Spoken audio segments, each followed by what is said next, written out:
Yeah. Hey, come here. This is the Ronnie Vegas podcast with your boy, the Joy.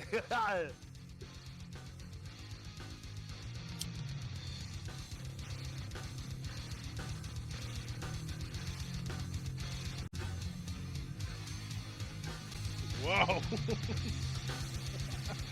Let's go, baby. Hey, yo, you stroked it. What the fuck was that about? Why'd you start The Ronnie stroking Vegas podcast.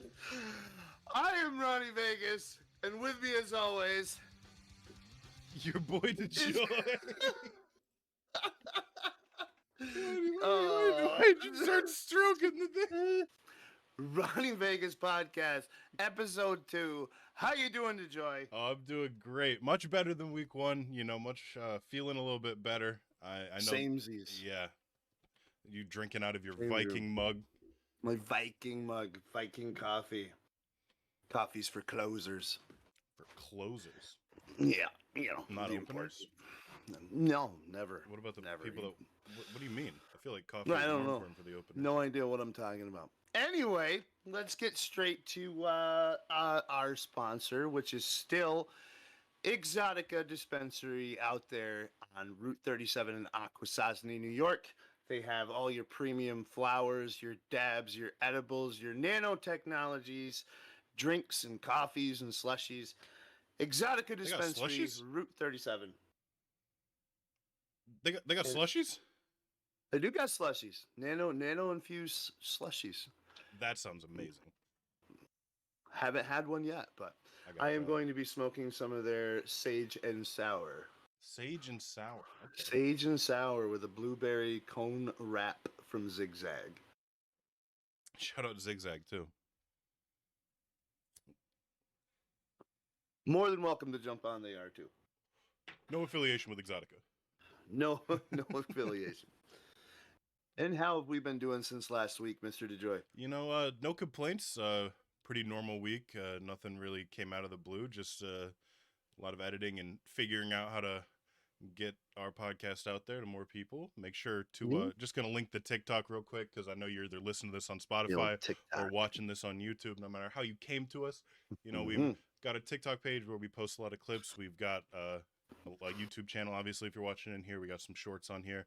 We're going to be expanding in the next few weeks, doing some more things, not just sitting here doing a podcast. Going to be doing some React content, going to be doing some gaming content because Ronnie and I game so much together. Yes, we are. And that's going to be mostly on TikTok, also on our YouTube channel for the YouTube shorts. Yes, absolutely. And possibly, you know, if we get really into one or the other, maybe a secondary channel just specifically for those things. So keep an eye out for that.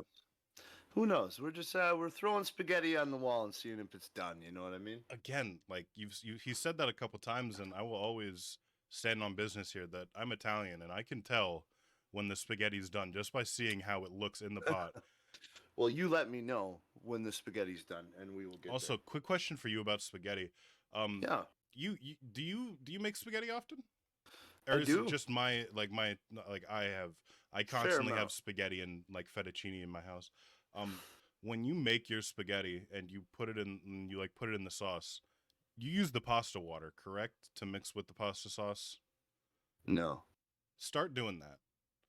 When I tell you, dude, just like the spaghetti water. Yes. The water I boiled it in. Yes, because it's got so much starch and salt content. Because you're supposed to salt your pasta water too. Never forget to salt your pasta water. I do that. I put some salt in there, and I also use some don't put any oil extra virgin. Well, I do, so the spaghetti doesn't stick together. If you just put a little bit of salt in there, and I'm telling you, you don't even strain the pasta. Is what I'm telling you. You need to get rid of most of that water. But what I want you to do is I want you to grab a mug, not that Viking mug, but I want you to grab a regular mug and dip it in the water, right? Fill it up with an inch at the bottom of the mug of pasta water. Set it to the side right before, after you throw it at the wall to find out if the pasta's done.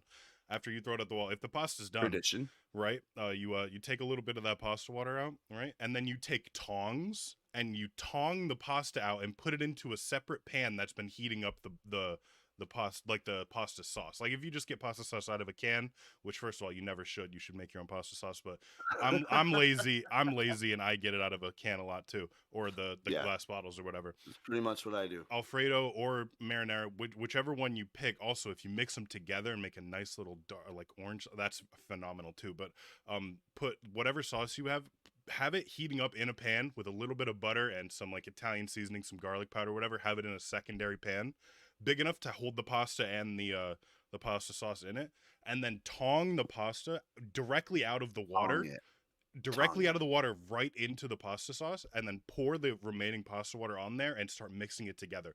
It like Okay. it connects the like if you go to a restaurant like an Italian restaurant and you're like, man, the pasta itself feels like it's absorbed the sauce. That's what it is, Yeah. because when you put the starch water in there, it sucks all of that back up into the pasta itself, and Okay. and it Oh well, that really makes really sense, I guess. Yeah. it's so good. Like I hate going places where they clearly don't do that, and it's just something that like is just it's a family heritage thing at this point to Something know I've how to never, to know how never. to I cook I always pasta. put salt in the water, and like I said, I put the oil in there just so it doesn't stick together. I don't know where I learned that or who taught me that. I don't know. Like that's No fine. idea. That's good for other pastas. Like that's fine Mm. for other pastas, but you don't need it in spaghetti. But like if you like mac and cheese pasta, like the elbow pasta, that tends to Yeah. stick together a bunch. So you should def.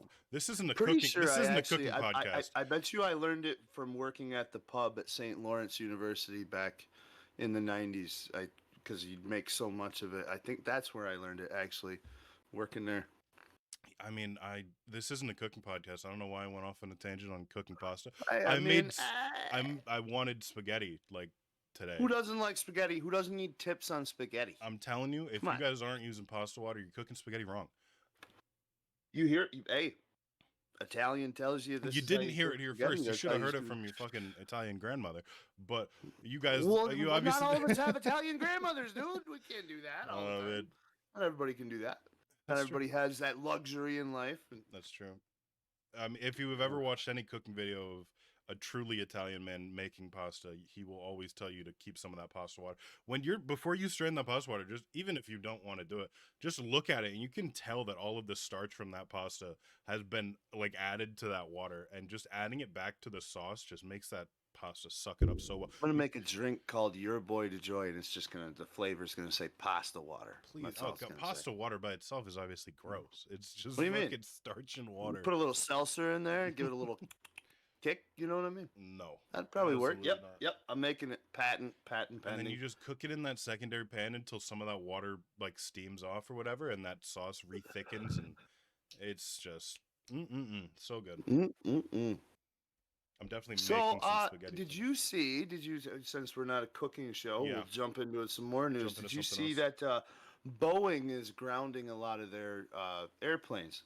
Yeah, I did because of the Alaskan Airlines thing, right, where the door flew off or whatever. Yeah, I well, remember it's a watching the little. video.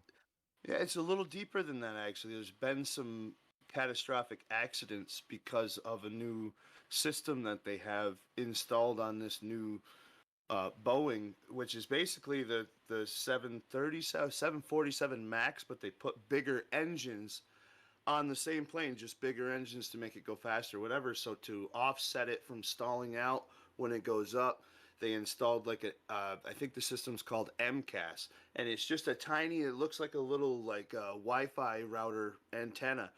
So it's really. And so what it does is when you start to go up, when it senses that you're going to stall out, it tips the back wing automatically to push your nose down, right? Okay.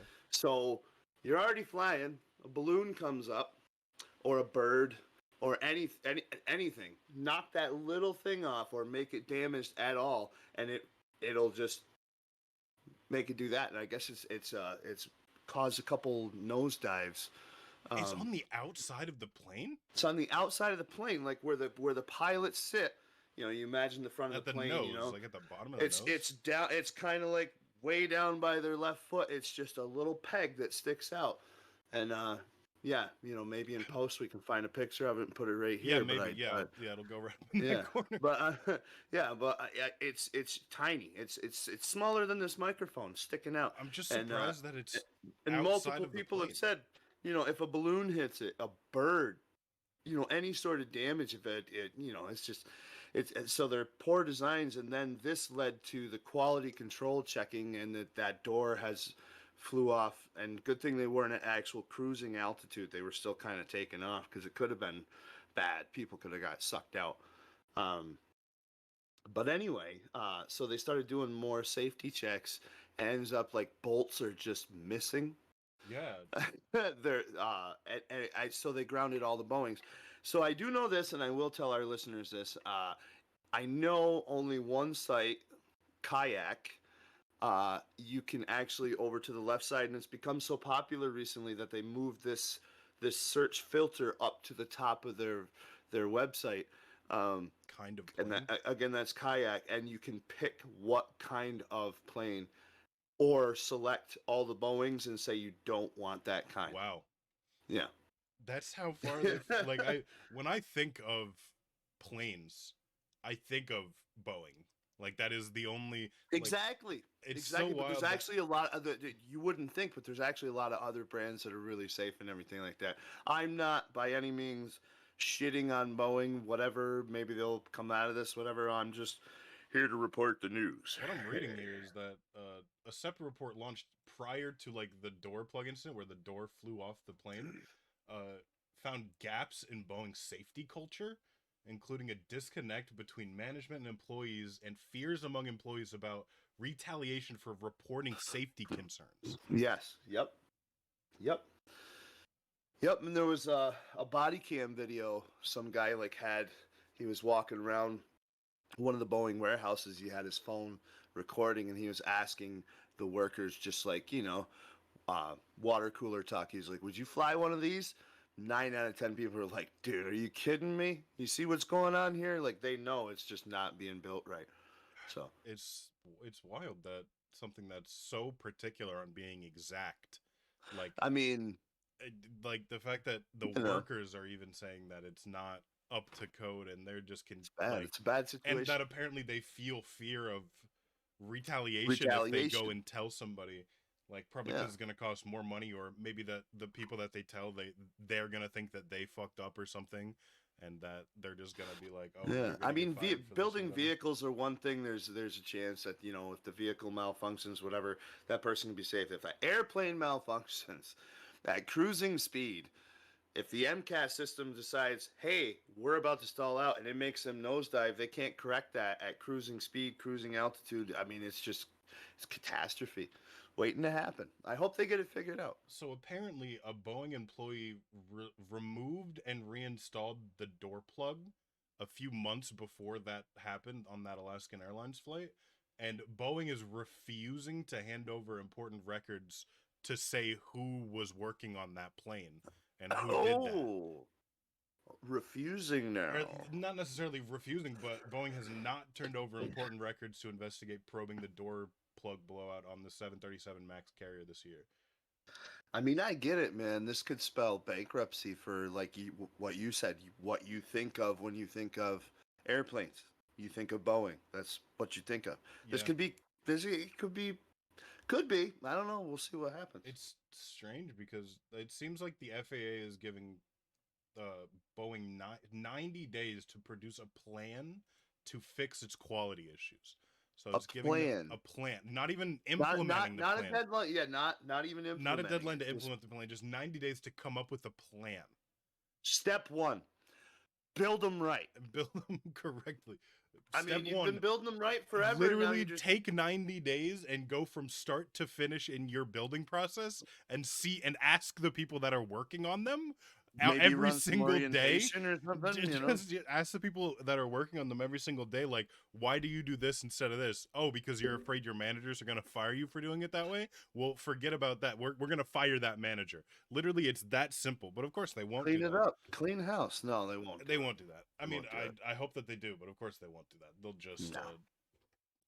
they'll just come up with a plan and then be like, we're gonna keep building them as cheaply as possible behind But closed again, doors. I will say that I know that Kayak, there might be other ones, but they have that filter where you can pick what type of planes you don't want to fly on. So you can pick all the Boeing models and just add that to your filter. I don't want to fly on these types of planes, these commercial, airliners, and it filters it out for you. So that's handy while this is going on.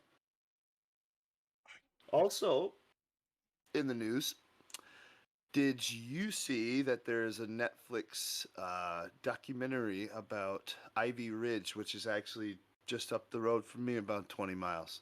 I only heard about it from you. I lived up there when I was younger in that area, but I had never heard about it before, and I wasn't made aware of it until you showed me the Netflix special that's coming out about it. So Yes. I'm interested to look into it, and I know you know somebody that worked there. I do, yeah. So there's a Netflix special about the Ivy Ridge, which actually used to be Modern Day College. And fun factoid: my mother-in-law went to college there when it was a college. Okay. So, but anyway, it turned into Ivy Ridge. It was kind of like a boarding school for, let's just say, troubled A kids. I reform guess we're school. a reform school. Yeah, okay. And I guess a bunch of footage and still pictures have come forward of just the workers abusing the kids just bad, and some of the survivors from now that they're grown up, they're doing the documentary and telling their stories and everything, and it's all checking out. There's video footage, and it's pretty cool. And we will Pretty have a cool. special guest. Well, I mean, it's pretty cool that, like, this is going on. They're bringing the attention to it, Yeah, and it's just like it's it's cool how something like that could be brought to Netflix and get this kind of attention. You know what I mean? for sure. It's surprising that it is becoming a it's so strange when something is made, especially in an area that's not overly populated.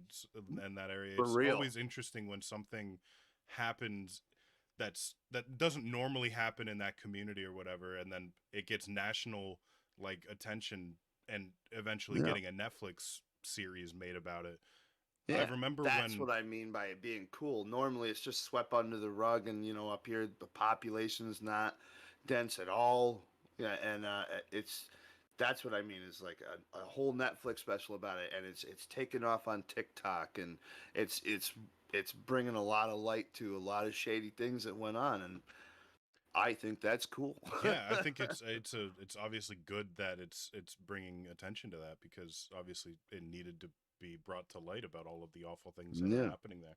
I'm going to I'm going to watch that Netflix special so I can get some more background information on it, and yeah, it'll be interesting. Yeah, it's always so strange when something in with like, even I remember when I lived up there, and there was the middle school kid in Potsdam who was killed. Garrett was his name. I can't remember yeah, his last name. I'll put the yeah. in post. I'll put Phillips. the Garrett Phillips. Yeah.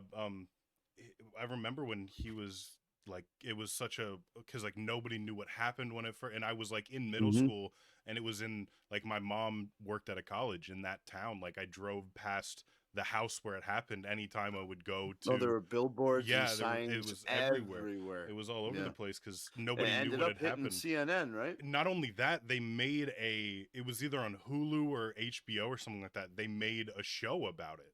They made like That an investigative discovery type show about that murder, and it was so like, I like watching stuff like that. I like watching documentaries about dark things. It's just something that it is super popularized in a lot of today's people world. do. I Yeah, I yeah, yeah. do it once in a while, I mean, and I it's like the just true crime shows true and crime things like shows, that. serial killer documentaries. That's just Yeah, that's like very, very popular it's right now on relaxing. It Netflix. puts me to sleep. It Hey. literally it does. I remember I would watch Forensic Files as I would fall asleep, and Oh, dude, seen every season of Forensic I've Files. So good, my so TV good. my TV has like Samsung TV or whatever like built into it, and there is a Film Rise channel that is just free on, and my TV is legitimately, if it's on and I'm not doing something on it, it is just playing Forensic Files with like the captions on, and it's muted.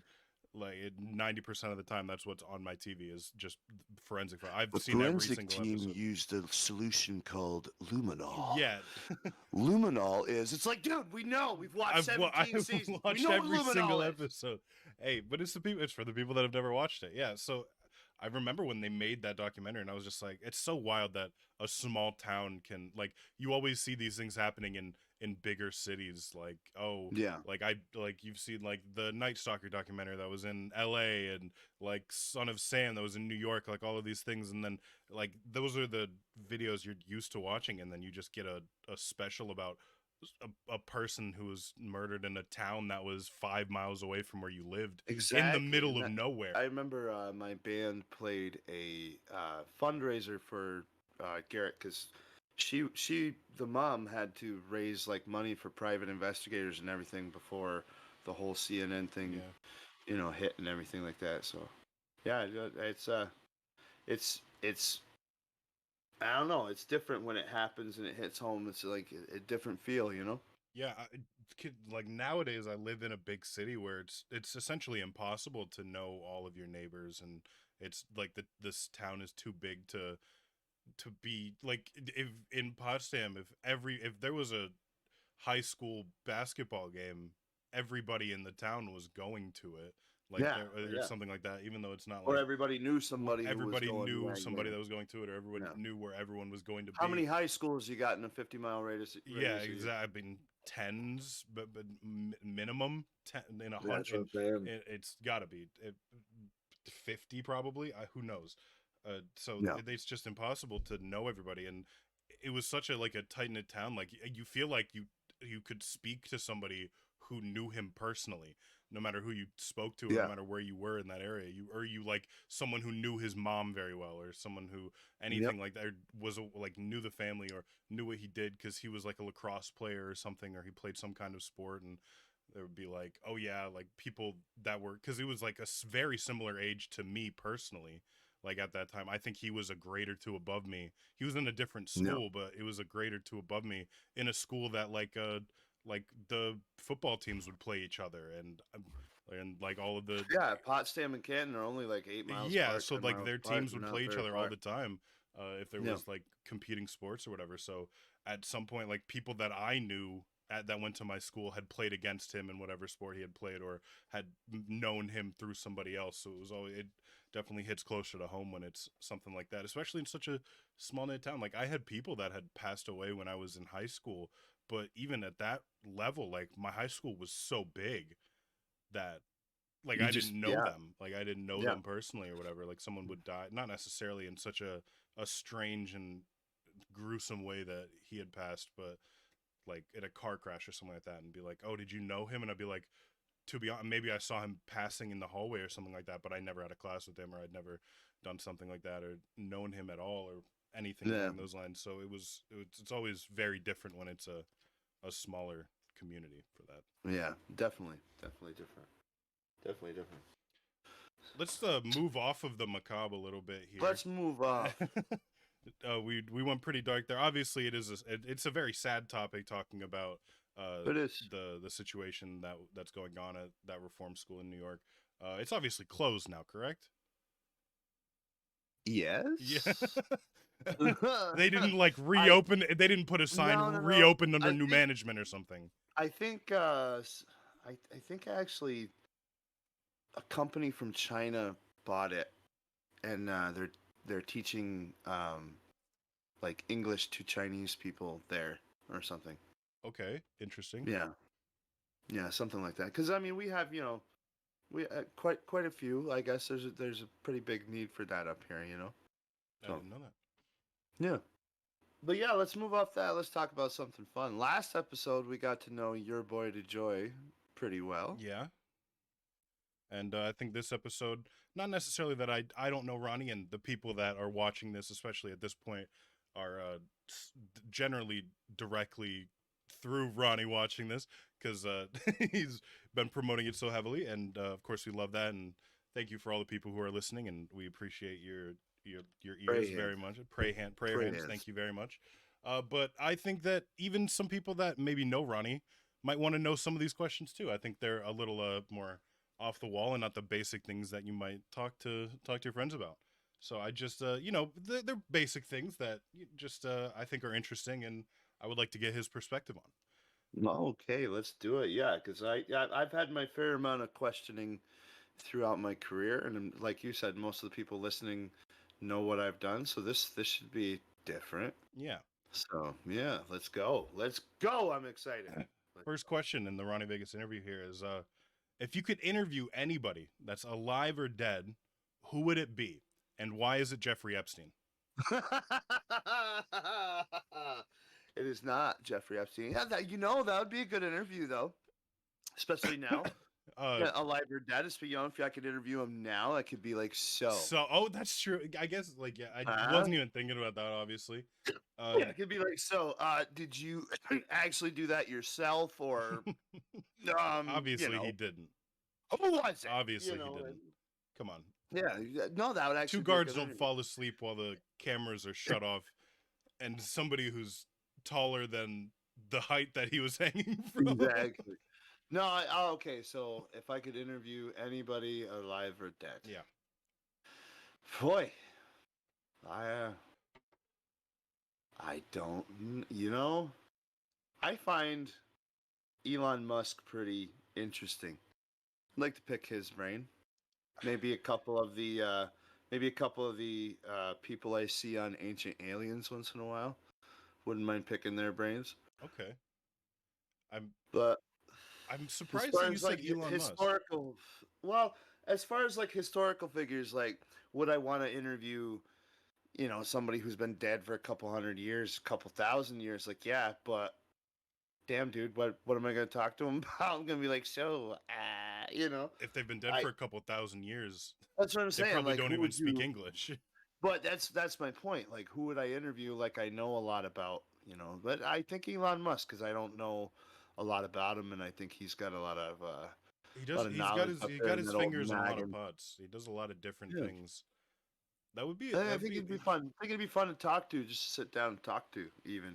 The thing about Elon is that all of the questions that I feel like I would want to ask him, I feel like he would either like it would have to be like a closed door setting where he would be open and willing to talk to me about things that he might like as if we were close friends and like nobody was going to see this and he would say it like Yeah. in confidence to me and Oh, if you outside meant like interview, like with a recording, then like, I yeah, I didn't don't even know. mean it like that. I'm just saying like if all of the questions outside of those type of questions have already been like documented like Yeah. what he does I feel like he does a really good job of I want to know what branding he himself. does that he doesn't promote, that we don't know about. What's the shit? What's the stuff that he's working on that is not public I'm knowledge? sure he's got a lot of What things that he's doing that he keeps he out of probably public has eye. like vast knowledge about space at this point too that most people don't have, and just Absolutely, because different technologies, and that'd be fun to I me. mean, he's Now, you, same question, alive or dead? Who would you want to interview, and why is it Adolf Hitler? it's definitely not Adolf Hitler. I'm like, I'm at least a quarter Polish, so definitely don't want to do that. I know my grandparents were not the greatest fans of them when they lived in Poland, and that's Cut, why we're here now. cut, Um, cut. Let's go back. Let's go back. Let's go back. not only that, my grandmother was Ukrainian. Okay. You, same question. Interview anyone, alive or dead. Who would it be? You know, I've got a lot of answers to this question, and I'm gonna try and narrow it down to one. But I'm gonna bring you through my thought process. Obviously, you know I'm a massive Patriots fan, so I think sitting down one on one with Tom Brady would probably be my like. I would love to do that. The thing is I don't think I could interview him. I think I would just sit there and fangirl the entire time about me being that close to my favorite sports person of all time. Like I have a deep emotional connection with this like completely parasocial. Like this person doesn't know I exist, but I have this deep emotional connection and I love Tom Brady so much that I don't think I could sit there. I don't think I could form like actual sentences. I can barely form sentences now just thinking about being put in that situation. Wow, So bro. that would just be impossible I for me. don't have any, but I don't get that feeling thinking about It's talking to it's him. very strange because it's definitely not a healthy relationship, obviously. Like I have a fucking, I mean, I essentially, not actually a shrine, but I have multiple pictures of Tom Brady on my wall. So like This it's, is this is stalker level it's crap right essentially, here. except like yeah, I mean, it's not even to that level. Obviously, I'm nowhere near Tom Brady. I love him, but I love him from a distance, and it's one of those things like never meet your heroes type thing. I wouldn't even want to meet him because not only would I not be able to form sentences, like just on the off chance that he's having a bad day and he's like a little bit rude to me, just like okay, yeah, get out of my face or whatever. Like I would hate that for the rest of my life. I would hate that. You know what? Side story. I met Sully Erna, the lead singer of Godsmack, and I was a little fangirlish that day. And at the end of the day, don't like listening to the music anymore, and he's a dickhead. Yeah. So yeah, I get that. And Though. the thing Yeah, is that he could have been a dickhead that day. He could have been a dickhead that week, or he could have been a I dickhead that said year. that too because it was like it was 14, 15 years ago, whatever, and I just went to see Stained this summer, and Godsmack was there too, and I was like, yeah, whatever.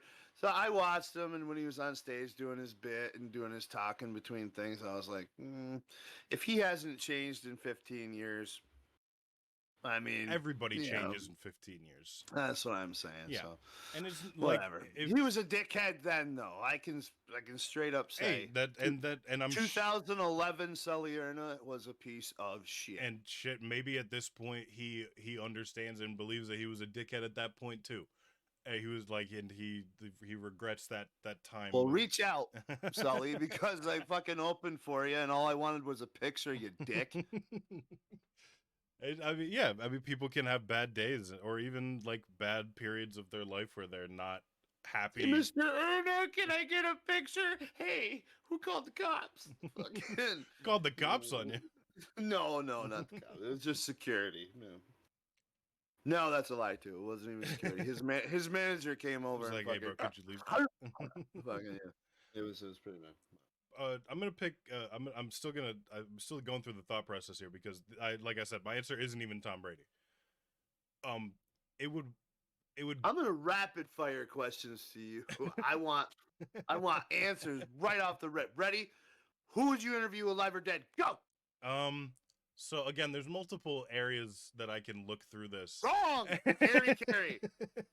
Who? Hey, what? Harry Carey. Hey, Hey, I wouldn't want to check do out the Hey. kid in the sombrero. if I was a scientist, you know what I I wouldn't would want to call do it? anything in like Hot dogs. the sports world. I would want to do something like somebody that's just like really interesting, but like never really heard from. Yeah. Let's get deep inside Alex's mind. Everybody take a mushroom or two and let's just telekinetically watch his thought process as we go through this journey. As we go through this cosmic journey of your boy to joy and his cerebral cortex. I think I'd like Come to on, man. meet somebody. I was waiting for you to finish. Get on it. I would like to meet somebody from ancient Egypt. I would really like to speak to somebody. Again, you don't speak the language, bro. What are you going to do? I'm thinking that I'm gonna have some kind of translator with me. You know, Oh, can something. You know, I'll learn well, that to wasn't read in the hieroglyphics. stipulation in my question. You were just like, if you could interview somebody, and I was thinking like, fucking Tutankhamun or Yeah, I was. Yeah, one of the the Anunnakis thing is that or something. he died when he was like 13 or 14. So like, I don't even want to interview that child. I would want to interview somebody like Khufu, the person who like commissioned the building of the Great Pyramid. And I mean, I think that even it was probably Allegedly. yeah, I was gonna say it was probably there before he was there. But I would like to like I guess that would be According to more of like carbon a dating. I would want to go back in time and like look through the Library of Alexandria before it was burned down by the Romans. That's not an interview, bro. We're not talking about fucking time travel. Yeah, But where no. you want to go? Alexander the Great. On fucking vacation. Okay, there. Thank you. Yeah. Wow. Wow. Yeah. We got there. Got we there got eventually. there. We got He there. was such a great leader, and I'd like to see what that was about, how he got there at such a young age too. Anyways, Didn't he have a round table? No. I'm just messing with you, man. Anyway, next question. Okay. What was your first memory of me? And does it still make you come thinking about it?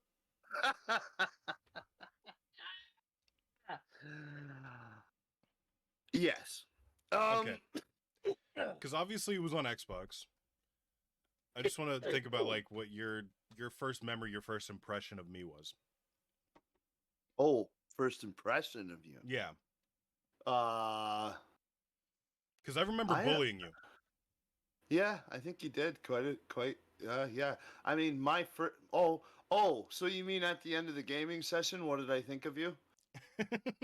Is that what we're talking Like about, or like right off the rip if when you you were like like, "Hey, you're I'm like Alex" I guess or kind of whatever? it's kind of more of a two-parter. Like your first memory that you have of meeting me, of like talk to me I or went whatever. into an Xbox party, and I think that Josh was playing PUBG with me, and you were gonna jump on PUBG, and then we were gonna go play Call of Duty. I think is what it was. That's how I switched over to Call of Duty.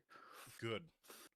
I do So I do remember downloading PUBG specifically to play a couple games with you before we yeah, moved, and I was just like, "Have you played Warzone?" And you were like, "Yeah, but like not with anybody." And I was just like, "Come play it with people, and then you'll never play PUBG again."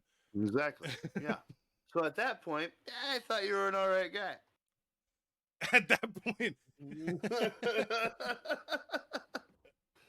At the end of the first gaming session, I was like, I want to meet this motherfucker and see if he's this lippy in public.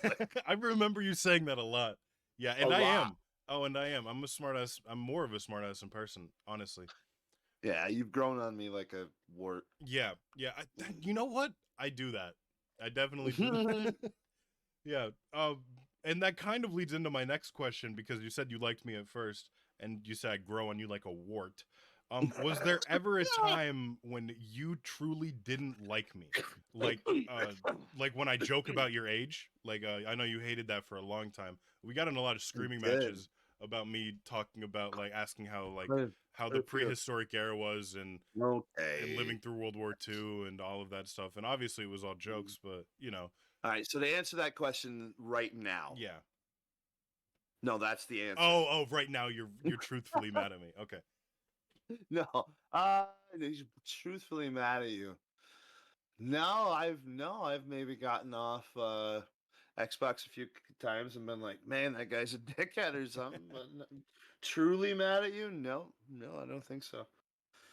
That's No, good. I don't think so. So, back up. Your first impression of me right off the rip. Well, my first memory of you is like I know what happened the first time we played, but nothing really like stuck out to me memory-wise. The one thing I do remember very very vividly was early into when we were playing Warzone. Uh you were having like a really bad game. It was Resurgence. We were playing Oh Resurgence, yeah. and I think you had died like 8 or 9 times, and we had just got a loadout.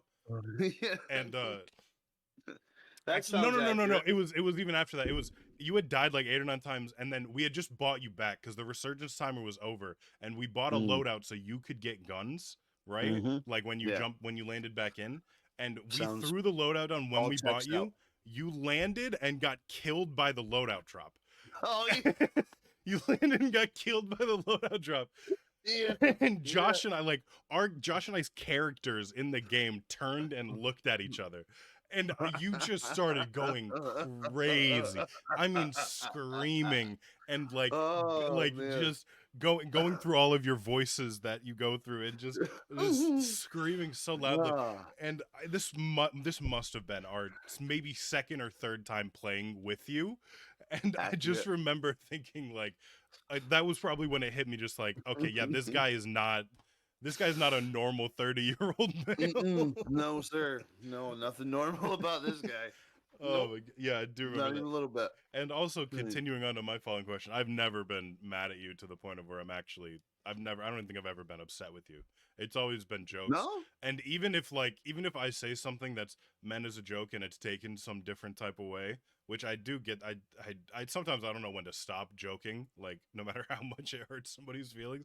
So like I do get that where there might have been times where I was just piling on and piling on because I think it's funny to like once you get something that obviously is funny and makes other people laugh, even if it hurts somebody's feelings, I will continue to try and add on to that joke as long as I can. So I get You that. heard it here, folks. That's why I said I'm a dickhead. That's why I said I he's a like fully dickhead admit that sometimes. I am a dickhead sometimes. It is, and it's all about jokes, and I never mean anything I've personally, learned and to he knows that. I've learned to live. Well, yeah, I've learned to know when you're, I've learned to know your humor. It's very hard with your narrating voice. Yeah, You know what I it's mean? really tough to for I mean, I can like display tone sometimes very well, and other Oh, you times can? and other times I say Show me. it and other times I speak like I am like the most level person and like I mean Still exactly what waiting I'm for it. saying. Give me some inflection. No, Go okay. ahead. Sometimes I have some inflection, Go but ahead. most of the times I Try don't. it. Try it. Go ahead. And moving Give it on a from that, shot. obviously, since it won't make you mad, in all of the eternal wisdom that you've garnered because you've been alive for so long, the last 40 years, Okay. what is the most important lesson that somebody has told you or that you've learned through your experience for someone who's a young person like myself? Don't sweat the petty things and don't pet the sweaty things. I, That's no, that's let me I let mean, me hey, that's great advice. I'm writing that one down. you know what though? Yeah. You know what though? I'm going to say one that's funny, that's real. It did happen, and then I'll actually think of a real answer. Yeah, yeah. But I got a fortune cookie one time, okay? And I used to wear hats all the time. And I got a fortune cookie that said, "Never smell the inside of a hat." What's my instant reaction to reading that? I Smell the take inside my of your hat off, smell the inside of my hat, just about lost all the Chinese food I just ate, and I said, "That's some wisdom right there." I'm not a I used to wear hats a lot, but I don't really anymore. I Every used to once wear in a them all the while. time because that was my band persona, and I had to wear a hat to kind of do this until I was comfortable to look at people, and then if I got uncomfortable again, so it worked out pretty good, you know. But boy, words of wisdom. Anything that somebody might have told you that helped you or maybe realigned you to a different path than maybe what wasn't going great. Mm. Something that inspired you to do something that you thought you couldn't. I know you got all the confidence in the world, so you probably think everything is possible. So you Yeah, never needed that extra you know, motivation. I put on that air as Ronnie Vegas. That is that you know Ronnie Vegas. Obviously, Vegas is not my real last name. It's a name that was given to me, and it stuck throughout interviews and the band life and everything like that. So Ronnie Vegas is a persona. I am really not a confident feller at all. So let me. Hmm. Boy, I don't know. I don't know. I know my wife, not to be sappy or anything like that, but she has really told me, and nothing's coming to mind, but I just know that she's probably the one that has said probably the most, get you going things or get you grounded or bring you back, whatever type things. I can't think of anything specific, but just more like pep talks. Yeah. As far as like words of wisdom, though, I don't know, man. Just like I don't know. I saw one today. We have one of those calendars that say it's a calendar that says "But first anxiety," and every day is a different saying. And today it said "Smile through the rage." That's a good one. Yeah. I get that. Like I find that there's not a lot of it's really tough to have a really like what you're thinking of like a that movie or TV show moment where somebody Yeah. says something inspirational, and it's really tough to have that happen in real life. Especially, I mean, there's a lot of things that I'm sure you have overcome and I've overcome in my life that Oh, a lot. and then that people have definitely gotten me through that, but it's not necessarily like what they say to me. It's more of like the way that they are, like how they act and how they want to be there and support me. I Like that is more of an ever present thing in my brain than maybe the words that they say. Just the fact that they're there to support me is what's important. Yeah, I guess like as far as words of wisdom thing goes too is like that I've learned myself just from other people. No one actually said this. Maybe someone said it, but um, uh, if you can't help yourself, no one can help you. Very true. So you gotta wanna do that or this or the other thing. It all comes down to you. It's not no amount of anyone talking to you can until you decide that that's factual or that's what you want to do. One of my I was it was actually at a really good time in my life, and it was really great advice. I just didn't take it to heart at the time. And it was with a friend of mine who was like, not to say it wild, not to say it like rudely or anything, but he was struggling at the time. He was going through a lot of stuff in his personal life, with his family and his girlfriend, ex-girlfriend issue at that time. And he was really struggling mentally with a lot of things. And I was very I was very blind about it. And it's one of like my regrets that I have in life, that not seeing how much like pain he was actually going through, mainly because I was so blinded by how I was doing in life, because I was happy in my relationship. I was in high school, I was making like good money working, and I at the time I was kind of selling a little bit of weed, so I had extra money. Like I was at a I was at, That's the thing though, man. You can't tell. Sometimes people hide it. the thing is Some that people with the biggest smiles are going through the most shit. the way that I look back on it, it was so clear to me with hindsight, but it wasn't clear to me at the time, because I truly believe that I was way I had not Everything's grounded clear in I hindsight. hadn't grounded myself to the point of being able to look at other people and see how they're doing, and be able to, and I feel like I do a really good job of that now, of being able to tell when somebody is not doing great. I feel like I have a good, like, I'm good communicating about it, and like showing that I can be there and like support them or whatever. But at the You've time missed the boat on me several times. I mean, like in person, or like in No, a long I got you. conversation, Yeah, like you can that. read people. You can Yeah, read people. and the thing I is, get I it. definitely learned that by making mistakes of not being able to read people correctly previously. And so I was being a douchebag, because I like, at least I felt like I was, because I was so high on life. I was so like, like we were at like a, like me and my friends were together, and we were having a good time. We were all like in a really good mood, and I could tell this guy was struggling, and he gave me some advice. Like, it was that later part of the night where most people had gone to sleep, and him and I are just having one of those like drunken high heart to hearts in the middle of the night that you Oh, have. so you is this going to be your words of advice? Yeah, Your these are words my of words advice? of advice. Here we Yeah. go. Here we And go. so we're having this conversation, and he's kind of telling me about the thing that was going on, because like we were just watching something on TV, and I was just like, "So how's it going, bro?" Like just having a conversation with him, and he's telling me all these things he's struggling with, and of course I'm not like really listening, and I'm like, I hadn't dealt with that many tough things in my life up to that point. Everything had been pretty like pretty to the T, like to the book of what I wanted to do. So like I was just being not necessarily narcissistic, but like just not paying enough attention, and I just kept talking about all of the good things that were happening to me. And this that my friend was just like, I felt the same way 2 weeks ago.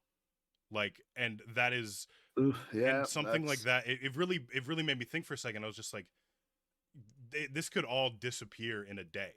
Like yeah. I could, like everything, like, and it really was that. And then I saw, it was so wild, because he said it almost the exact same way that I saw Tom Hanks say it in a clip of talking about something. Like last year I saw the Tom Hanks clip, and I had this conversation with my friend 10 years ago, and he was just like, anytime that you're like, I'm in a really bad spot, like I feel like I am in now, because he had just got done telling me about all the sucky parts. He was just like, I always tell myself that it's gonna pass, like this is gonna pass, like this too shall pass, or something like that. And he's just like, and I need to remind myself, and I'm trying, and he was like, I'm trying to remind you now, that in the times where everything is going good, and you're happy, and everything is sweet, and everything is roses, that too is gonna pass as well. So you should Yep. take that time and really, really like enjoy it, because you're going to be in a spot where you're going to be on the other end of that spectrum. That's just what life is. The It's going to thing fucking is, throw it on though, its head. in all my years of knowledge, Alex, Yeah. I will tell you that you don't know the good times When you're until in you're them. in the bad Yeah. times. And then you don't remember the bad times really. You mostly block them out. Some people kind of remember whatever, but you don't know those good times. You don't hold on to it because you just don't know, and until you're in that situation where you're like, "Oh my god." Yeah, Like that guy, 2 weeks ago I felt like that too. Like, you just don't know until you're there. your brain does a great job of forgetting the other end of the spectrum when you're in that. Like I do a real good job. I am very much now. I am very much on like always like omnipresent of when it's going to, if it's ever going, like that it's going to flip at some point. Like I'm very like aware of that now, that no matter how good I feel like I'm doing in my life, that there's always the like I'm always nervous about that flip of when I'm going to go back into that dark thing, Oh, because the old crippling the crippling anxiety. anxiety of Yeah. knowing that something is going to go wrong eventually, that is going to fuck up my I decent mood. I don't get anxiety very much. I feel for people who do. I know it's awful, but I don't get it very much. When I do, it's bad. Yeah. But I'm just so good at blocking stuff out and ignoring things so that until everything does go really bad, that those thoughts of, hey, this might go. Yeah, I don't. Well, yeah, I'm pretty good at blocking stuff out. So. I'm decent at compartmentalizing my brain to, I'm not great at focusing on things like great I have crippling ADHD, but um I've learned to live with mine. yeah, I like, I'm good at when I know something bad is happening, I'm good at compartmentalizing it and knowing that it's going on, but not like really thinking about it. And like, and then it's when those things shift that somehow your brain is just like, oh, do you remember this? That's that awful thing, like like, oh yeah, Well, just to bring your mood down even more, like this is also happening, by the way. see, I usually don't get there. Those memories will come out when I get to a bad spot, and then it will be like, "Hey, you're in a bad spot." I'll be like, "I am." They'll be like, "Yeah, because remember this Because and remember this and this, this yeah, and yeah, yeah. this and this and this." And oh yeah, it's bad. All right, let's move off Yeah. of the bad. Next Let's go question. on to the good. What is the proudest moment of your life? What made you proudest? What time of your life was the proudest? Fuck, We man. can rule out the birth of your son because I know that's not there. Wow, dude. Just kidding, Damn. Drew. I love you. Yeah, right. For real. No. Uh. I want to say one of the times that I was on a big stage, and probably my wife and Drew. So Were Erica watching. and Drew were both there. At one of those, That's I got to would be a say. magical experience. Yeah, yeah. One of the bigger ones, I would say. Probably. That would be one of those. One of those. Nothing in particular. No. No, I Just like can't that remember time period of your life was your proudest, like doing that. a time period. No. No. No. No. No. No. No. How about you? Proudest moment, I guess. Going off on a different type of thing, but pride is such a weird thing because I feel like when I was younger, I did a lot of things that I was prideful in, but they were so minor looking back on them. Like Minor. like doing things in school that I was proud of, like just educationally wise, like grades, and like doing things like I was proud of like playing in chess club and beating like the teacher that ran chess club or whatever. I beat him in a game of Yeah, chess. right. Like that was one of my proudest moments when I was a kid. Or like when we did a there was this thing called Battle of the Books, where you would read a bunch of books and then you would have to go answer, like it was like trivia versus another I'd lose team that one. who had read, like, and you would be like, essentially, like there would be teams of four, and then each, like, you would look at the list of books and then you would split it into four like equal amounts, and then those people would read those books and then they would answer those questions about those specific books and shit like that. And we won one of those as when I was younger, and like I was really proud in that moment because like not even close to the level of stage that you're talking about, but like when I was a kid, I didn't have that kind of exposure because I didn't go that much of a public route. I'm much more private and Right. stuff like that. So I never wanted to Yeah. I never wanted to be that like center of attention type thing. So I would like, but at that point, like my mom and my dad and my siblings and like my friends were there to like watch me do that, and it was in front of like a good Yeah. amount of people or whatever. Like that was a proud moment for me. And then but like Yeah. I think about personal achievements very differently than pride. I think about things that I like worked hard for, like my previous job. I worked there for a while, and I was promoted to be the youngest account manager by like 15 years that had ever worked for that company. And Wow. That is an it achievement, though. obviously didn't end very well because I'm not there Still anymore, something but to be proud it of. was something to be especially at the time because I really had worked very hard for it. And Yeah. not only I didn't even put myself up for the position, I was recommended for the position from higher ups that I had gotten close with. So it was very I was very prideful at the time of thinking like, oh, like I'm really doing a good job. I'm going on the right path here with what I'm Yeah. doing. Turns out that I don't want to slander anybody, but Doesn't matter there though. was a Doesn't matter yeah, just because an you that can still be a prideful moment because you worked hard for that. That I guess my proudest. I think I pinpointed it. Would be when the band had come out of retirement, so nobody had heard from us in 3 years. Um, so it was July 2nd, 2016.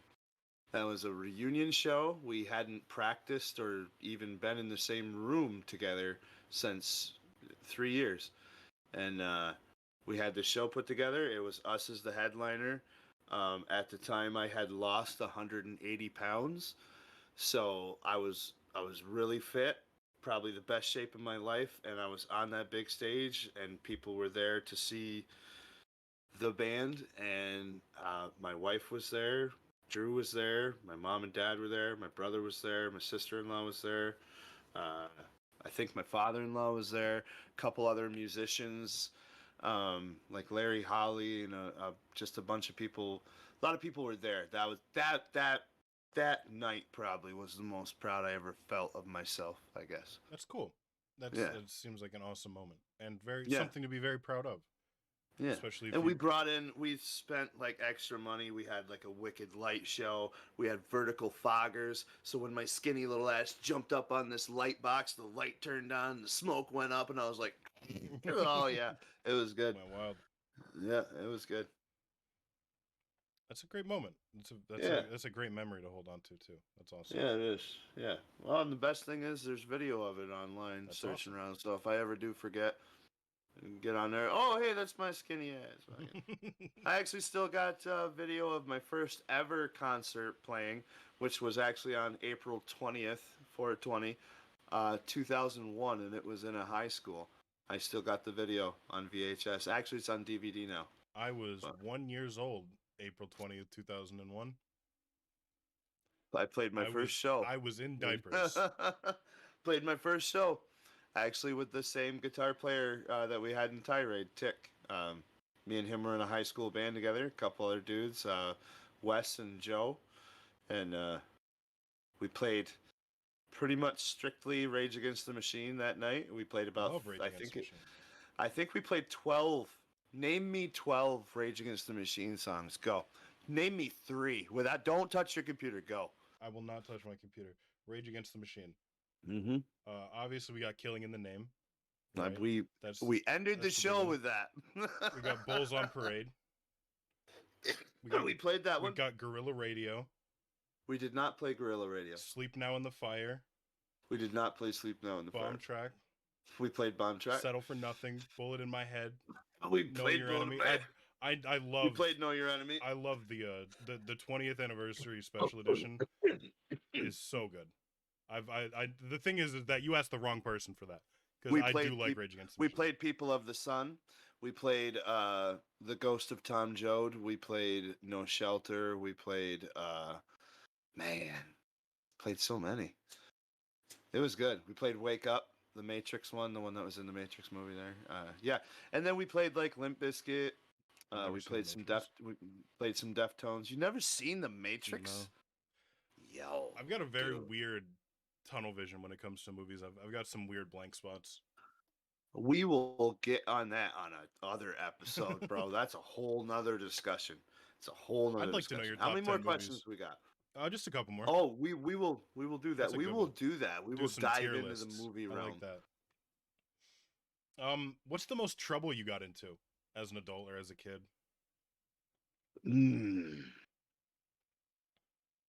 I mean, I don't know. Anything you're That's comfortable weird. talking about. Well, I mean, it's all public knowledge. I mean, I've been arrested before, so I guess that. But it wasn't like. Anything serious? Nothing. No, it was just an aggravated, unlicensed operation of a motor vehicle. Aggravated? Listen, I got aggravated. I got aggravated. All right? It was cold out. He asked me to get out of the car. I couldn't put my coat on. It was the whole thing. Asked me if I was resisting. I just said, no, I weigh 350 pounds at the time. I said, I just can't touch my hands behind my back. So he just kept trying to cram me in one pair of cuffs. And he's like, you're resisting. I'm like, I physically can't touch my hands. So anyway, they had to double cuff me. Yeah. And they had to put me in the front seat of the trooper car because I was too big to fit in the back. Oh man.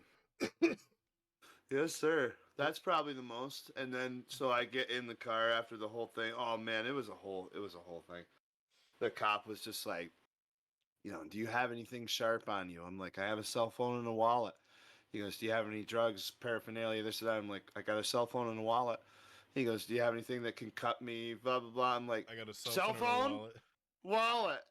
So he takes it out, and, he's like... And he cuts himself on the phone. Stop resisting! Stop resisting! Whack, whack, whack! No. Yeah, he, takes my wallet out. How much money you got? I told him. Now, how would you know how much money you have? I said, because I just went to the ATM and bought a 30-pack. Let's go! But did you dip into that 30-pack before you started driving? No. I thought I got pulled over because I bought a 30-pack at 7:30 in the morning and threw it in the back seat of the car. It was Call of Duty Day, way back in the early 2000s, and I worked for a company that we had Call of Duty Day, which was if you brought your gaming system over to the boss's house, he would have a TV set up for you. He had multiple Wi-Fi connections, everything. You took the day off with pay, and you got paid to play Call of Duty on release day. And there'd be 7 of us down in his basement just eating chicken wings and drinking all day, and that's just what we did. It was like the company party, pretty much, because we were all gamers. What you do when you're off of work. Pretty much, yeah. Yeah. With me. So, yeah, pretty much. So, anyway, I roll into my boss's driveway, and the comes on, and apparently I was speeding, and they just asked me if there was a problem with my license, and I was like, no, there's not here. I just paid a suspension, which I did. I gave him the receipt. I just paid a suspension. Next thing I know, here comes the cavalry. There's another car comes up, parks sideways behind her, throws his lights on, and I get out of the car, and I'm like, hey, what's going on? And he's like, get back in the car. I was like, okay. So I sat down. They come over with a whole print off, and they're like, oh, did you know you were suspended in the town of Theresa, which is where I was? And I said, no. And they said, oh, well, you don't have a license, and it looks like you're getting arrested today. I'm like, whoa, hold up. I just paid this suspension. Why wouldn't they tell me? And he's like, it's your responsibility to know that you're suspended. Get against the car. Like, Is that what he sounded like? Yeah, pretty much. In my head, that's how he sounded. So, long story short, and 2 pairs of cuffs later, I said, so what's going on? She said, oh, well, we got to, I'm going to take you down to the town court, and if the judge is there, then, he can see you, and we'll let you go. And I said, if? If? What have you done? Yeah, to what wait if he's overnight not until there? the next day. She said you're gonna have to wait until he's back in. And I said, which county am I going to? And she told me, and I wasn't a fan. So I wasn't a fan. yeah. Anyway, we rolled in. The judge was like literally walking out of the building to her car. And she stopped him. He went in. He was like, "Hey, didn't expect this first thing in the morning, did you?" I said, "Nope." So she explained it to him, whatever, and yeah. It's a good But thing you that's got probably the first most. thing in the morning. That's probably the most trouble I've ever been in, just because of the handcuffs. Did I you guess. have to pay a fine or anything? No, that actually somehow, some way got lost. The court Small lost all the towns. papers. I didn't hear. Yeah, small towns. I didn't hear from them for 3.5 years, and when I went back, the statute of limitations had passed, so they threw it out. So I have a couple times where I have nothing on my record, clean record, but a couple times I've been in cop cars and handcuffs. Um the first time it happened was when I was 16 and I was at a someone's house and we were drinking outside and it just so happened like it was most of the time they would come to my house. We would hang out in the basement and we would drink and smoke and do whatever we wanted to do, and my parents didn't bug us at all. And uh and or we would do it like outside. We would smoke outside or whatever, and then we'd go hang out in the basement. There's some shit like that. And Go hang out in the basement. Not creepy. not creepy at all. Because I mean, it was a finished basement. It's where I lived. I lived in the basement. So, Oh, okay. but we were. It was the first time this person was just like, "You should come to my house." I was like, "Okay." So I go to this person's house that I wasn't even like super close friends with, and like a couple of my friends were there, but I didn't even know them super well. I was just going out because I wanted to go out, and we're drinking. Like, of course, I'm dominating beer pong because you know what I do, and and it just so happens that this person, the house that we went to, their neighbor is a police officer, and we're 16 Mm, years old, and we're smoking blunts directly next to his house, ballsy. and Ballsy. so The like balls on these kids. and he said that like afterwards I'd asked him about it, like how fucking stupid are you, and he was just like, oh he works like the night shift, so like normally he's not home, but it was like his day off or some shit that we did that. So Mm. like he's like, I can tell when he's not there, It's like poor his timing. car's not there, like his car isn't there. And so like this guy comes up, like his neighbor, and I'm just expecting him to be like, can you guys like turn down the music or whatever? Like Yeah. it wasn't even like super late. It was like 11 o'clock or something like that on like a Friday night, and we were just out. We had like a bonfire. We had the music wasn't super loud or whatever. That's why I was just expecting like, hey, could you guys turn it down or shut it off or like head inside or whatever? And he just comes up and he like the guy who's the friend's house who it was just ran inside, like didn't even and so he's just like Just just dipped. ran inside, and I was just like, oh, that's not good. So Uh, I'm sitting there and I'm speaking to the guy because How like he did everybody else not just take off at that point? it was like there was probably 15 other people. Like it wasn't a crazy big part. It was like If the 12 kid other who lives people. there takes off, He that's just ran pretty good. inside the house. Like I don't know if he went to go call his, like I assume he went to go call his parents or something like that. And but the guy comes over and he's talking to me, and he like is asking me what's going on, and I'm just like, oh, just hanging out, like doing stuff. And then the Smoking. guy and then he like fucking pulls out a fucking badge and like and He's like, he's just like, I'm everyone here is underage demonstrating drinking. this.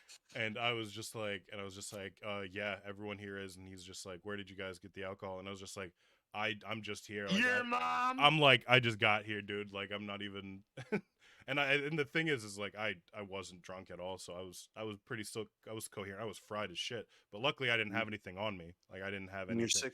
6'2", so you look like an adult. I was taller than the cop. I'm surprised you didn't cuff you right there on the 16 years spot. old, I was 6'2", fucking Mm. probably just shy of 300 pounds. I was big.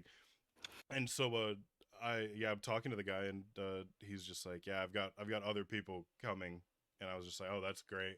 And I'm just thinking about like I Should have gotta been like, me too. no, I'm just like I'm like I gotta tell my parents about this or whatever. But like I ended up not having to. So I like the other like two cop cars pull up with like four other cops, and they're like talking to everybody, essentially just trying to figure out who bought them the alcohol. And it was like my friend's older brother or whatever, and he didn't even live in the house or whatever. But they were just trying to figure it out, and like luckily we had like smoked all of the weed that we had, so we didn't have any. We were all high, but and it reeked of weed outside, but like we didn't have anything. And they like searched everybody, and and they like confiscated the alcohol. And I guess I was lucky because must have been much more worse shit going on at the time, because they just like they handcuffed a couple of it. They handcuffed me at first because I was the biggest person there, even though I was like the calmest. But they handcuffed me. The This first guy that kid's walks gonna up, be a problem. the first guy that walks up, he like handcuffs me. After like 10 minutes of me talking unbelievably calmly to him about what was going on, and essentially not even just like how am I gonna how it's not even like I'm snitching, because he's looking at everything that we're doing, and he saw everything. So it's not like I can be like, no, we're not doing anything, sir. Like I was just like, yeah, like may as well be upfront about it since you can see what we're doing. So I'm just talking to him, and then as soon as the other people come up, he's just like, I'm just gonna cuff you and search you. And I was just like, you can search me without cuffing me. Like I really like I'm not gonna like I'm not violent. He's like, no, I don't get to cuff people very often, so Basically, you're getting it. I assume that's what it was like. And then and of course it was just a whole bunch of white teenagers drinking and smoking pot. So they let us go with warnings and whatever after Hey they man, searched us and in everything northern New and York, that's confiscated. recipe for a fight. And and yeah, no, I never told, literally I've never told anybody about that. I've never told my sister about that. I've never told my parents about that. I've never told any other than the friends that were there, which wasn't even like my closest friends at the time. I've never told anybody about that, other than you and everyone who now knows. But the second time I was in handcuffs was much less Well, my fault and more the that's the fault third time I got crabs. of my douchebag coworkers. So there was I worked at an undisclosed sporting goods stores that has to do with fellatio. Um, but and I was a cashier at that Steers? that undisclosed sporting goods store that's marketed with green colors and again has a phallic name. Anyways, Ruby Tuesdays. yeah, something like that. And so I'm working there, and apparently all of the other cashiers were in this mass. Not all of them. I don't want to say all of them, and I'm not going to say any names. I don't want to indict anybody further. That there was kind of something like a stealing ring going on where someone would come in and like on one of their off days, and we would get an employee discount. So they would go to somebody, they would go and they would get a whole bunch of stuff, and then would go to the cash registers, and they would go to somebody who's in this like ring of people, and then they would scan like one or two of the items, give them their discount, and like take the tags off of the other 5 or 6 things they were buying and just throw them in the bag without like scanning them, so they wouldn't pay for them. And so they would buy like $800 worth of Nike apparel or something like that, but they would only pay $60 for 2 headbands or like a water bottle or something that was scanned. And it was going on for a while, and there were a few people that were involved in it that I know of. And one time I came in on a day off because I play basketball. I went in to buy a basketball before I went to go play basketball at LA Fitness. And every basketball. I go in to buy a new basketball. Every one of them. Just one. And I go buy one, and I literally walk up. I only have the basketball in the hand. I grab a Gatorade out of like the cooler or whatever that like we would get for free, like because we worked at the cash rate. Like you could just like when you worked there, you could just go grab a Gatorade or whatever. And so I grab a Gatorade, and I go and I pay for the ball. I get my discount or whatever. I think it was like a $70 ball. I paid $55 for it or whatever because I get my 20% discount or whatever it was. And I leave, and I think everything's cool. And like a week later, that ring gets busted. And it just so happens that the person that I went and bought the basketball from, because they went and checked transactions with like our names or whatever to see all of what we were doing, and what everyone, because they were like, okay, at this point we think we're like suspicious of everybody, because there was just so much loss because like their loss prevention team like went crazy. Like it was so wild because it was going on for like a month and a half, and it was just going on daily. So it was just crazy amount of loss that was happening. And so they go and they like bring everybody in and they tape these interviews with all of these cashiers. And I go in there and I'm talking to the general manager who I've never met before. Like this person only stays in the back, only talks to the man, like or not even it might have been like the regional man, not like the general manager of the building, like Assistant to the. no, like he was like the regional manager who would only come in and like talk to the managers in the back. Like I had seen him, but I'd never spoken to him like before. And I'd come in and like it was so wild because like the week before, um, the person who was like the managers of the cashiers, there were two cashier managers, and the person who was one of the cashier managers was just like, hey, the other cashier manager is quitting, and I'm gonna like recommend you to get the promotion to be like that next cashier. So that's what I think this conversation is going to be about. Like I think this is like a little formal, like informal interview, like kind of like a just to get through the process of getting that promotion. And so I'm excited going in. Like they call me in first thing in the morning to like help unload the truck or whatever. They like, and I never did that before. I always worked afternoons, and they asked me if I could come in early. So I go in early, and I didn't know that this interview was being set up at all. And so I go into the meeting with this guy, and he turns on a recorder and sets it on the middle of the desk. And I'm like, this is not about a promotion. I was like, this is not about a promotion. And like, I had kind of like the person that was, I don't know if I should say this. First question: how well do you know Jeffrey Epstein? No, it was one of the people that was caught doing this. I was friends with, and I had like a friendship with, so like they knew I was friends with him. And so when they had caught him, they immediately Your thought friendship that circle looks pretty shitty. yeah, and they You immediately always thought run I with a was tough crowd? involved. Essentially, they immediately thought I was involved. So Basketball, huh? so they How many earbuds did you take with that basketball? they talked to me for about 20 minutes, just asking me random questions about like work and You stuff. like golf clubs? No, I the thing is, Expensive ones? I never stole anything from the store, so I knew I was innocent. But he had thought that I was Callaway. guilty. Am I allowed to speak, brother? Again, I've never told anybody this. I'm trying to like talk about it. And they immediately. How well do you Okay, like you go ahead. I'm done. Yeah, I'm done with this conversation. Okay, let's move on to the next question. Are you still close with anyone from high school? Oh, I'm so sorry. Please finish.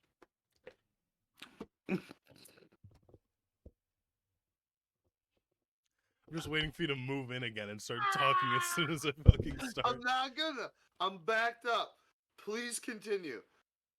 Go. Recorders my on the table. Fucking train of thought. Recorders on the table. FBI has asked you how well you know Jeffrey Epstein. No, okay. Go. So I'm in the room.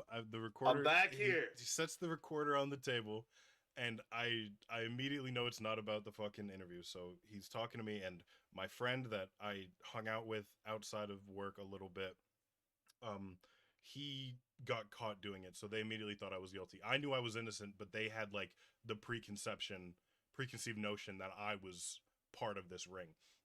So he's talking to me for a while about random stuff, and he definitely tries some tactics because he like tries to get me to relax. He tries to good cop me a little bit, offer me something to drink, and so he's doing all this stuff, and I'm just like, and we're sitting down. And I can literally tell when he's starting to offer me something that he wants me to talk about something, and I was just like, what's going on? Because like I'm lost here, and he was just like, okay, and he starts to tell me what's happening, and I'm just like, yeah, I've never done that before, like.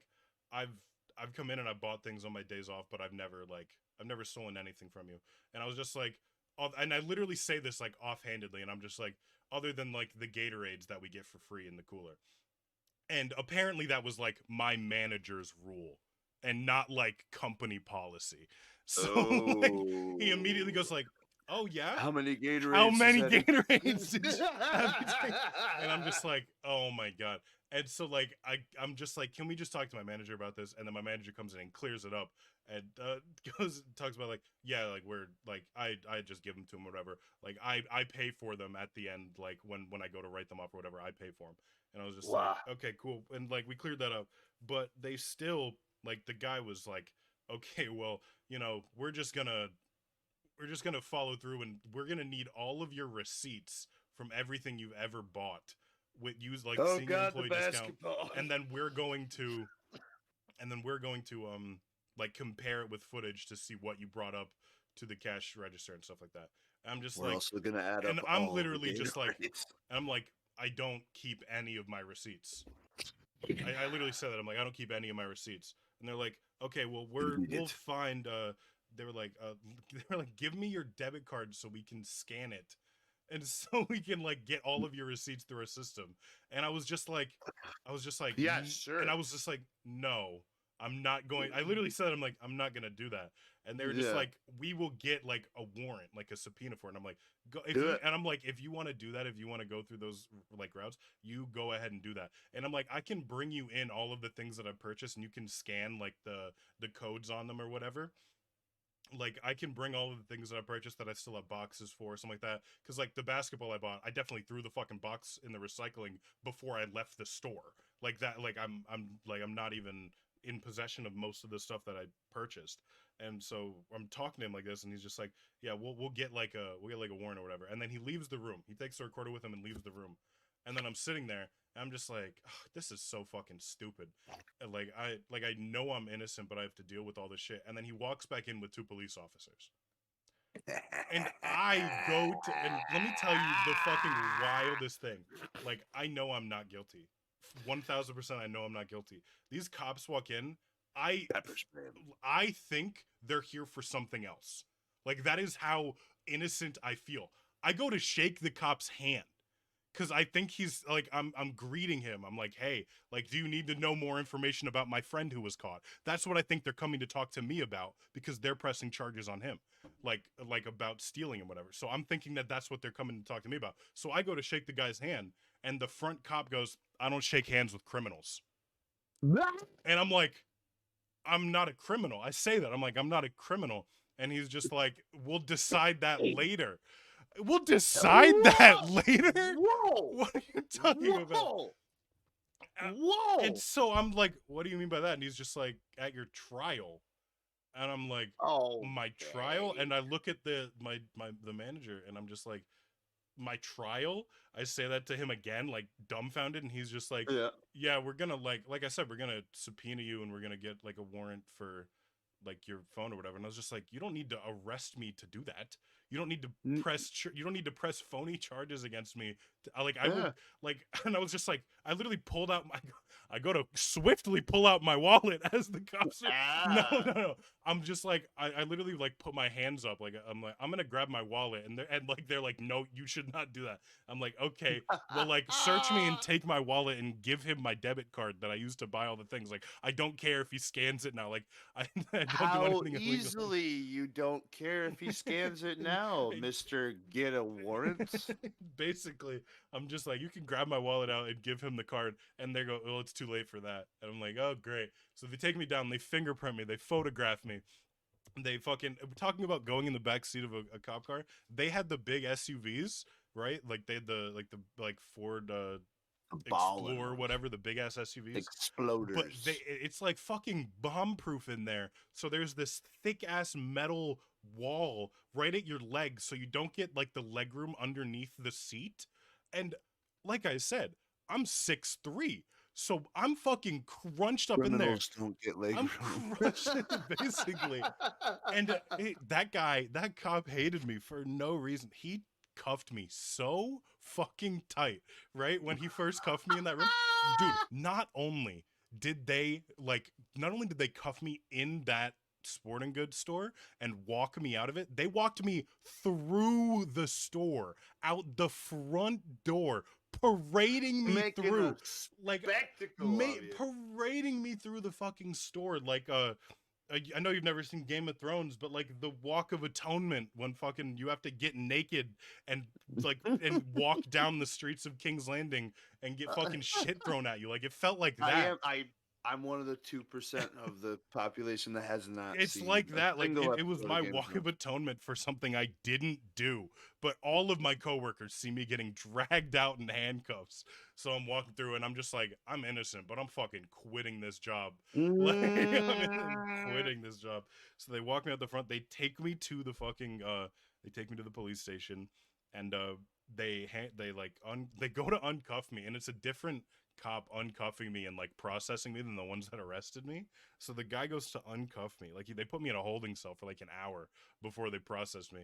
And so the guy goes to uncuff me and he's like, "Damn, that guy put him on here tight." And I go, "Yeah, I go, yeah, I tried to shake his hand." Like it's not like I tried to No. shake his hand. And so That's wild. That's wild to me that you're in a room where they're recording you, and then he brings two cops in, and you're just like, "Hey, like because I I know I'm what? not guilty, and So I was even when I proven know not I'm not guilty, and two cops walk in a room, I'm not like, sup, dude, sup." I literally extended my hand and goes just like, "How's it going?" Like I was like, "How's it going?" I'm Alex, and he's like, "I don't shake hands with criminals." I don't shake hands with the scum Oh of my god, it was Gotham. ridiculous. So they like after they searched me and took my wallet and my phone and all that stuff, I'm just sitting in this holding cell, which is a tiny ass After you holding cell. willingly gave them the card that you They didn't fucking were take it. gonna They said it was too stand late your for that. amendment ground for. They were like, "It's too late for that," and I was just like, "We're gonna save people. I was like, "We're gonna save your lawyers a lot of money if we just fucking if you just take it now." I didn't say that, but I was thinking it. And so I'm like sitting there. I'm in that holding cell. They take me on my cuffs. They fingerprint me. They take my mug shot or whatever, and they give me some paperwork, and they're just like, "Here's your court date or whatever. Like, go for it or whatever." And I, I'll tell you the really really funny part about all this. At the store that I worked, undisclosed, Undisclosed. undisclosed phallus sporting goods store, we had lockers in the break room, which is where I kept most of my stuff. Like I would go into work and I would put my car keys in there, and they arrested me and took me with what was on me, which was my phone and my wallet. And then they give me my stuff back, they release me, and they're like, "Here's your court date." They give me my paperwork or whatever. They give me my items, which is my phone and my wallet, and like they give me my shoes back because they took those for some reason. They took your shoes. Mainly because I bought those shoes at that at that Wow. sporting goods store, so they thought they were stolen. But like I had the, like they're like I was like, "Can I at least have my fucking shoes back? Like you can decide if they're stolen later. Like they're still my property right Yeah. now." And they're like, "Yeah, whatever. You can have your shoes." So I was in that holding cell getting fingerprinted and mugshotted without my shoes. But I walk out of the police station and I'm getting my stuff out of the bag that they like process your stuff in. Take my wallet out. I make sure everything's in my wallet. I didn't carry cash, whatever. I was just making sure my cards were there and my ID. And like I grab They my already scanned I it. grab They my don't need it. phone and like I turn it on and I still had notifications. Like I was making sure they didn't go through my phone or whatever, and without a warrant, you know. And so I lock my phone. I put it in my pocket, and I'm just like, I am 10 miles from where I was at work, and that's where my car keys are and my car are. And And so the like car keys are in the locker. in the of locker place that inside you're of the gonna place quit. that I was just told to stay away from for 3 years. Handy. And so I was like, Handy. okay. So I go back inside to the police station to the cop who processed me, and I was just like, there's no chance I can get a ride back to the store that you just banished me from, right? And they were just like, no, absolutely not. And I was like, well, my car keys are inside the building and my car is there. And he was just like, that's tough. Basically, that's tough. Like, figure What it would out. have been really funny is if you would have walked back in and you would have been like, "Hey, can I get a ride?" And they were like, Shake my head. No, no, but so I walk out, I call one of the coworkers that was there, like the manager of the cashiers that was there, and just saw me get walked out. And I call him and I'm like, "Hey, what's going on?" And he's just like, "Hey, I got a question for you." And I was just like, "I've got a question for you first." And he's just like, "What?" And I was like, "Can you go to the locker and grab my keys and meet me out front of the building in like 20 minutes?" He was just like, yeah, sure. Just let me know when you're here. He was like, what the hell was that? Me what? And I was just like, oh, I was like, they're fucking stupid. And he was just like, you didn't do anything, did you? And I was just like, of course I didn't. But they like think I did, and they're like, it'll all be fine eventually. Like I know They that took this my is shoes, but like yeah. because I'm white, I know that the system is gonna work for me in my favor. So like, so I'm like I'm cool with this. I'm literally not even upset at the situation. I'm like it'll get figured out or whatever. And I would have been upset because of the inconvenience. But it's that's dumb just me. because I definitely could have countersued them for like I wouldn't have sued him, but I would have been pissed. I like the thing is I 1000% Threw a little fit. could have countered to them for like reparations for what they did to me for like Peed my marching me pants through. in the back But seat. like, and I tell my manager about what's going on, and he's just like, oh, so like, are you not coming back to work? And I'm just like, no, I'm even if Not I'm for not about 3 years. even if I'm not already fired, I'm not allowed on the property. So like, just meet me outside with my car keys. And so I Wonder get if in you the could have got unemployment from that. so I get in the car and I immediately think, because this is right after I graduated high school. Of course, I had just turned 18, so I was an adult, so they could fucking charge me as an adult with everything. So that's why they took me, anyways. One of the kids that got caught, I call him a kid, but I think he was 16 at the time. One of the cashiers who got caught was in high school, and he was just he was like getting the stuff for free and then selling it at his high school for like half off or whatever, and just making money hand over fist, like on for like a month and a half. And you could tell too. He definitely was buying a lot of shit and selling it. Just buying. Yeah. But he got a lighter sentence because he was like a kid when it happened or whatever. But I just remember like I sat in my car and I turned it on, and I was thinking, I was just like, okay, I'm gonna drive home now. I was just like, I guess I gotta look for a job. And I was just like, oh my god, how hard is it to get? Is it gonna be able to find a job with like this pending on my record or something like that? And I'm thinking about that, and I'm driving home, and I'm like, what the fuck am I gonna tell my mom that I was arrested Right. today? Like, I still live with my parents at this point. I'm like, what am I gonna fucking tell my mom? I got arrested today. That's why I'm home early from work. Like, that's That'd what be I'm hard to thinking. explain. And I'm thinking about it. I'm just like, but like, I know I'm innocent. Like, I'm not just gonna go. So I didn't say anything. I just like I walked in the house. Mom was like, "You're home early," and I was just like, "Yeah, Yep. they didn't need me. They cut me early." I was like, "I really don't like that place. They're Yep. cutting my hours. I think I'm gonna quit." She goes, "Yeah, if they're cutting your hours, you should quit." Oh And I yeah. just never went back, obviously, because I wasn't allowed to go back. But the situation got dealt with. Like, that was such Dealt. a horseshit situation. I mean, like I said, I don't have anything on my record. I'm allowed to go to. I most recently bought some golf clubs at that store, not too long ago. I have a lot of things on my record. My record's pretty big. Yeah, I have a couple Yeah. driving things on my record. No, I have a that I wasn't counting that. Crappy driver I used to be. What you got? Next on your question. record? How many more questions? No. Next question. How many more we got? Um, I mean, there are a couple more. Let's do one more, and then we'll wrap it up for episode 2.